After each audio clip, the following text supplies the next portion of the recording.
மக்களே, ஒரு காமராஜர் தானா, ஒரு அண்ணா தானா, ஒரு எம்ஜிஆர் தானா நம்ம தமிழ்நாட்டுக்கு?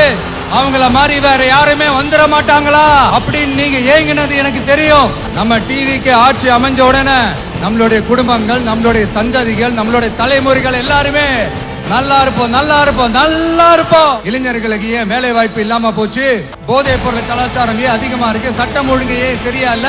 வன்முறை ஏன் தலைவரிச்சு ஆறுது? இதுக்கு உங்களால பதில் சொல்ல முடியுமா ஸ்டாலின் சார்?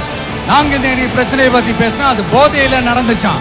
அதை ஏன் தடுக்கலன்றதுதான் எங்களுடைய கேள்வி. மணலை திருடுறாங்க, மண்ணை திருடுறாங்க, மலைகளை முழுங்குறாங்க, சட்டவிரோதமா கல்குவாரி நடத்துறாங்க, இன்னொரு பக்கம் மினிஸ்டர்ஸ் கொள்ளையடிக்கிறாங்க, இன்னொரு பக்கம் குடும்பமா சேர்ந்து கொள்ளையடிக்கிறாங்க. டாஸ்மாக்ல ஊழல், நகராட்சி துறையில ஊழல், இப்படி ஊழல் ஊழல், ஆட்சி முழுக்க ஊழல் ஊழல்லே ஊறி போய் நாரி போய் கிடக்குது. எந்த மூஞ்ச வச்சுக்கிட்டு சார் வந்து ஓட்ட கேட்பீங்க? இது ஒரு மாற்றத்திற்கான ஒரு எலெக்ஷன்.